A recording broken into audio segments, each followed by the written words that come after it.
Have you ever stopped to think about whether or not you're using the right type of composition in your art? I know that I certainly did until I began to understand the difference between narrative composition and abstract composition. Composition is the backbone of every artwork, but not all compositions are created equal. And more specifically, the way that you think about your image from the very first conception, the very first thought that you have of it, that is also not equal. Today, we're going to be diving deep to unpack one of the most important yet rarely talked about ideas when it comes to composition. And trust me, I think this is really going to change the way you approach your next masterpiece.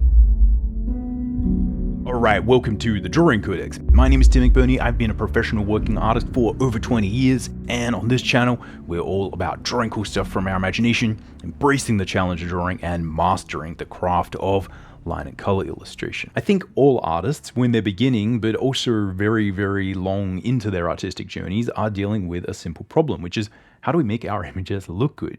How do we sell the story, sell the idea? We have an image in our head, potentially. We might have a brief as an illustration. That could be a cover, a piece of comic book art, a narrative illustration. It could be a painting of flowers. It could be a landscape painting.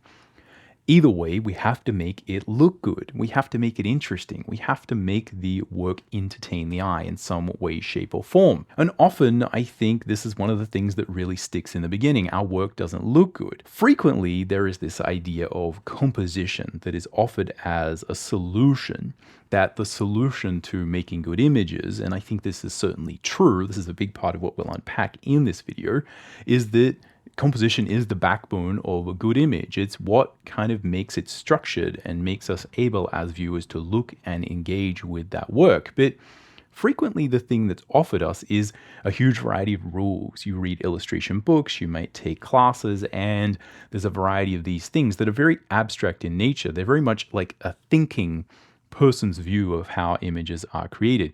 You have things like Fibonacci spirals, right? The golden ratio. You have rule of thirds. You have informal or formal composition. There's often the idea of like making elements within your image kind of fit to basic primary geometric shapes or letters. And many ideas for how you can lead the eye. And I think in most cases, the basic concept here is that, look, if you understand composition, you will be able to make images that look good. One of the biggest challenges you can have is figuring out, when do I actually apply these rules of composition? How do you apply them? And how do they really work within your mental framework, right? When do you kind of add them to your idea? How do you actually use them? I think what often happens is people either kind of get a bit allergic to these rules and just kind of start making images on their own that kind of look okay, and we're not quite sure why they work and why they don't. Or you might really dive into it and find a couple of really simple tricks that work every time to create something that looks okay. You can divide your page into thirds, and that will give you a simple rule of thirds. You put the focal areas on the intersections of those lines, and then, hey, you know, your composition kind of worked. And I did look a lot of both of these things. What really changed for me through the process of teaching and really trying to understand the different ways that we sort of come at making a picture is that there's actually a lot of different ways that we approach composition. And I like to break these down into two primary groups. One is where we're dealing with narrative composition, and one is where we're dealing with abstract composition. Now, all forms of composition and all rules are obviously going to apply to all types of images. What I'm really delineating here is the approach and the thought process that you go through as an artist in the beginning. It's the way that you actually look at the page and think, how am I going to apply these rules? The reason this really became important for me personally is I'm a comic book artist, and one of the things you kind of notice when you draw comics, and maybe if you look at comic books, is that not all of these panels are perfectly composed, and there's a lot of theory behind composing comic panels, but it has been said that kind of the entire page is a composition of itself, and within that each panel is a composition, but also the words are part of the composition. I often struggled because I couldn't really figure out like why a lot of these compositional rules that I had didn't necessarily overlay to the comic books that I was creating, and why good storytelling and the requirements that were placed upon me as a comic book artist often meant that applying compositional rules in the beginning just didn't work at all. And I would actually often talk about this and say, hey, a lot of these compositional rules aren't that important because I don't really use them. I start with an idea and my goal is to tell a story, and that from my experience as an artist, what happens is that I focus on the story, and if I tell the story and I pay attention to the composition and intuitively use my eye, that often that creates a good result. And I don't really have time to think about intersecting lines or really kind of starting my illustration process with any conception of, these grand schemes of compositional theory. But the interesting thing is that I have friends who are also artists and also art teachers, and they actually found that not only were they teaching these ideas, because we all know these basic concepts that need to be, taught about composition, but they were actually using them and they were actually finding them really, really useful. They would be overlaying rule of thirds in the beginning, overlaying Fibonacci spirals, and really thinking about how to construct an image that's interesting based off the idea of composition first. They would kind of start with, what's a good compositional idea that I can use to build my environment with? And the interesting thing is that a lot of these artists I found who thought more about abstract compositional principles were more into the landscape, the concept art environment sort of sphere of creating art. And I think one of the things about landscape painting is that it is a little bit more abstract. So this really got me thinking about what we do when we sit down to create and how the compositional principles here can actually really change the way that we approach art and think about the pictures that we're making. So it's important to realize here, before we continue, that I'm not necessarily saying that any of these rules that have been offered, these principles of composition that I have mentioned, your rule of thirds, your Fibonacci spirals, your formal compositional ideologies, none of these are wrong. These are all pointing to ways that people have figured out how to construct images that tend to work.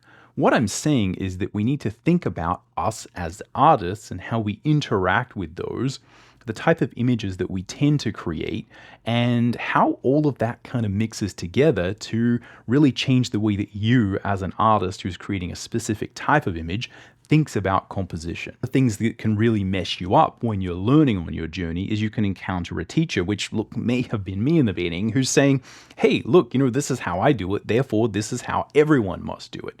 And I think that can be a challenge. For instance, if me as a comic book artist who's trying to create scenes with narrative intent, where I'm actually saying, hey, there's a story here, right? The story is important. If I can just tell this story, people will be interested. If I go and try and learn how to compose my environments from an environment painter, they are going to go about it slightly differently. They're going to think more about these abstract rules in the beginning. So it's really important to find someone who really gels with your kind of type of imagery and the kind of images that you actually want to make. It's also important to understand that when we look at a lot of these principles of composition, they are primarily applied and educated as a post-rationalization. This is where we're looking at an image that has been created and we're saying, this is why I think it works. Now, that's great to assess art from a theoretical point of view, but it doesn't really help you to learn how that artist actually came up with that idea.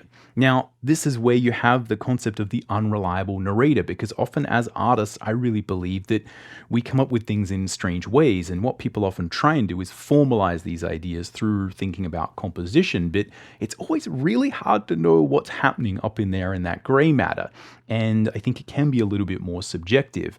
Often, I think it really can be tricky to know how an artist actually came up with an idea, and post-rationalizing that and overlaying a framework of rules upon that is not necessarily the most useful in my experience. But anyway, let me know if you think differently. All right, so what am I actually talking about when it comes to abstract versus narrative composition, and how does this relate to you, and how can you actually use it in your work? Firstly, let's look at the definitions. What am I actually talking about? If we start with the idea of abstraction, what do I mean by abstraction and abstract art? Well, if we look at this as a spectrum, on one end of the spectrum, you could have the real abstract artist. This is where you might have someone like Mondrian or Picasso doing cubism.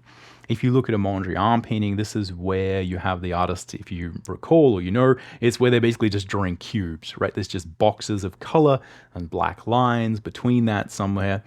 Now, the interesting thing is that there's obviously no story here. There's really not even any representation. But if you have sat in front of a Mondrian at a gallery, certainly from my experience, the interesting thing is you kind of can't look away. They are captivating. The artist has found a way to abstractly capture your attention, and they're doing this with a variety of compositional tools, probably with a Mondrian with a very limited set of compositional tools, hijacking the way that our brains perceive and are kind of, forced to look and try and decipher patterns. There's probably a lot of things here where there is a story being told, but it is not narrative, it's not explicit, and it really doesn't make any sense at all. This is often where artists and people kind of have this interaction. You go to a gallery and you look at this thing, it makes you think things, it makes you have emotions, but you can't really tell why. Now, if you go a little bit further towards representational art, you might have something like a landscape or something like a still life painting of flowers. In this case, the landscape has no story. There's nothing explicitly happening there. You have trees, you have hills, you have clouds. Really, there's nothing there except you may have an emotion that you feel when you're looking at that. And the artist is trying to distill an emotion or a feeling that they potentially felt when they were sitting in that environment, and they're trying to communicate that through the painting. There may be a feeling or a story that is very vague that you're experiencing there about the way the light plays across that landscape, the way that that makes you feel, the way that that interacts with your memory. But there's nothing really happening. There's no story explicitly going on. In a similar way, you might have an amazing bouquet of flowers. You might have Van Gogh's classic sunflowers. Here, there is a feeling there, and we can discuss and even maybe get more emotional resonance and interest from the abstraction and the way that that's painted and the way it makes us feel and what we might think the artist was thinking. Because this is the thing, is that when we're looking at art, we're also considering that someone made it, and we're thinking about who they were and why they did that. So when they do interesting things and they make interesting choices, it creates this multi-layered experience for us sort of experiencing the art. But there's no story there, right? It's just flowers. And if you asked what that was about, look, it's just flowers. If you go a little bit more, sort of in the middle of abstract and narrative, this is where you often have maybe a landscape with a flower garden, and there is a pretty girl there, a pretty lady. This often happened in your sort of Renaissance art periods, right? It's just a nice picture of the female form with an environment. There's no real story there, but obviously because it's more representational and there's a person there, we start to think about, what was that about? Who is she? What's interesting there? But primarily, there's no real story there. There's not two people there. There's nothing really we can discern about what's going on. These images normally succeed insofar as they do what the Mondrian painting does. They make us interested, and they make it exciting for us to look around the painting and look at the different ways that the thing is created, the way that the eye is led from one thing to another, found edges, lost edges, compositional principles, Fibonacci spirals, rule of thirds, whatever you can do to make that particular thing visually interesting. So you're sitting in front of it and you can't look away. So these are all the ideas that I would define as abstract art. There's not really any story, but we still have to make people look. Okay, so what do I mean when I'm talking about narrative art? So there's a couple of different things we could say about this. Firstly, we could just imagine those same Renaissance artists creating more of a scene. This is where the artist is trying to represent a specific situation from history, a particular thing that happened in the Bible or antiquity. They're trying to tell a story and say, this particular thing happened and this is what I think it would be like. Now, in all of these cases, ideally, we're creating an image that is enticing and is going to engage the viewer. But what happens is that the more we are forced to think about a particular story, a particular scene that has some logic to it, we actually find, in my experience anyway, that the things I need to think about in the beginning are more about the story and less about just making it look pretty. We often take on what I would consider a narrative burden. This can be exacerbated if you are a modern day illustrator, and in many ways a lot of those Renaissance artists were essentially illustrators. They were doing commissions for very, very large clients that took them a long time, and they probably had a whole bunch of things that were they knew they needed to have in there, otherwise they would not get a chance to keep creating art with that particular client, right? There's very little sort of true art that has happened throughout history. Often there is a client, there is an idea, there's a thing we are trying to achieve. But as a modern illustrator, often we are given a brief. The brief defines often not just what is happening there, but specifically the emotions. There may be multiple characters. We even might have a composition suggested that may or may not look good. Now, in all of these cases, we might try and create something that is going to look amazing and tell that story. But the real difference is that, from my experience again, when we start with a story, we need to consider the things that are there. And that narrative burden really defines the compositional rules that you can apply. And to a certain degree, it does limit the way that you can create just purely abstract, fancy, amazing imagery there, because the burden of the story means that you kind of have to make it clear. So I'll give you 3 different examples just to really nail this home. In one instance, I might be given the brief to create a trading card illustration. This is where you have a character from popular fiction. It might be a Street Fighter character, right? Because that's one of the things that I've done before. And it specifies who the character is, the expression they should have on their face, the narrative story element, how big they should be, what they're holding, what they're doing, which particular special move they're doing, all of these things. And what I need to do is build an image that kind of fits that mold, but also works from an abstract point of view. The thing is that I don't have the freedom to just kind of willy-nilly, draw up a rule of thirds and put things where I want. I have a narrative burden here, and it really means that what I think about in the beginning is trying to just get that scene to work. And I really have to think about composition a little bit second, and I have to make sure that I find some composition that fits with my story. Another example here, as a second example, is where I'm creating the interior scenes of a comic book, another thing that I do quite frequently as a professional artist. In this case, often the composition is defined specifically by not just what needs to be there, but who is in front of who, because you actually need to manage and thumbnail and think about which character goes where in the panel, because the sequence with which they talk needs to be related to that, because all the balloons need to point to the right character in the right order. So I can't just kind of come up with any image that I want. I actually have to find a shot that specifically not only tells the story in the panel, but means that the balloons are actually going to be able to point to the right people. If I do a cover for that same comic, often what I'm trying to do is evoke an emotion. So I'm using pure abstraction in many cases. And in this case, there's not really any rhyme or reason. I can do whatever I want. I can make characters big. I can make characters small. I can, make things very interesting. I can create color. I can create vibrancy. I can do whatever I want. And so what I really think about is composition. I'm thinking as much as I can like Mondrian. I'm thinking, how do I create a really interesting, vibrant sort of image that's gonna make people want to look? All right, so those are some ideas, and they're pretty amorphous concepts perhaps. How does this really relate to you and me as artists trying to get by in our day and create images that look good, that are good? The real thing here, I think, to understand is what is actually going to do that? What is going to entice the viewer? Why are they going to appreciate that image? What are they going to remember? I think that often the thing they're going to remember is the same thing that we're going to think about first, which is either story or the abstract nature of the imagery. Often what you need to really consider is that there's going to be one major thing that people are going to take away. And if you really focus on that and make that clear, that it will sing a clear visual note, and that's what will really make the image work. So the real idea that I think is valuable here is what I call the narrative burden. This is where we consider that, look, every image is going to have a particular need for us to tell a story. When it doesn't have a strong story that we need to tell, we often need to make sure that we maximize, both in our thought process and in the things we create in the image, that, look, it's going to entertain the eye on an abstract level.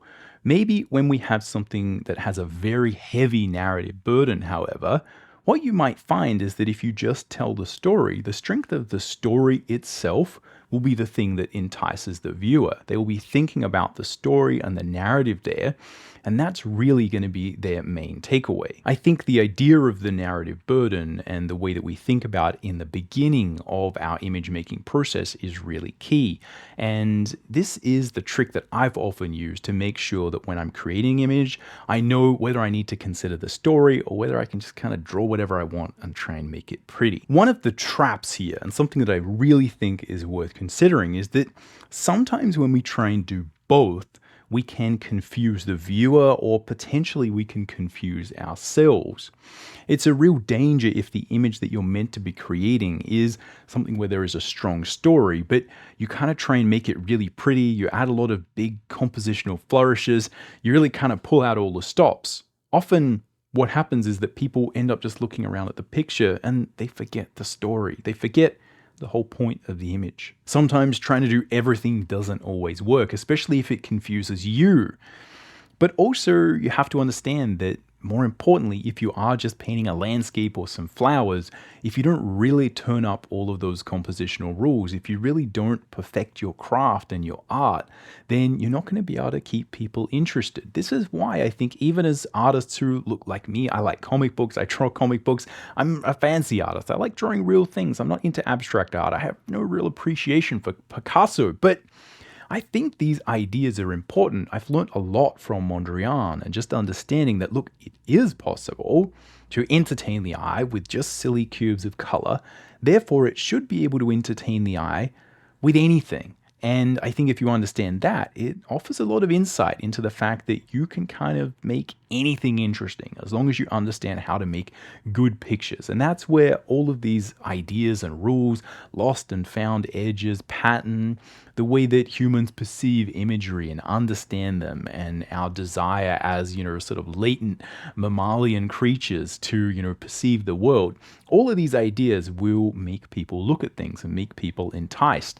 And if you could harness that, it greatly sort of enhances your ability to tell stories as well. This is where it's so important to understand that intent as an artist, the intent you have when you go to create the image, is vital. It's the thing that will guide a lot of the decisions, a lot of the rules that you do and don't include when it comes to making your art. If you don't really know why you're creating something, who is going to be viewing it, and what the point is, it's very hard to make good decisions. And if you can't make good decisions, it's hard to kind of break the rules when you need to, let's say, or just kind of not really think about the rules anyway, because you know what you're doing and you know the reason that your image is going to entertain your specific audience. If you want some really great practical advice on how to plan and create your scenes, how to create thumbnails of epic tiny worlds, you can check out this video. It goes over a really special, unique process that I've often used to think about how to plan your scenes. I think you really enjoy it. Go check that one out.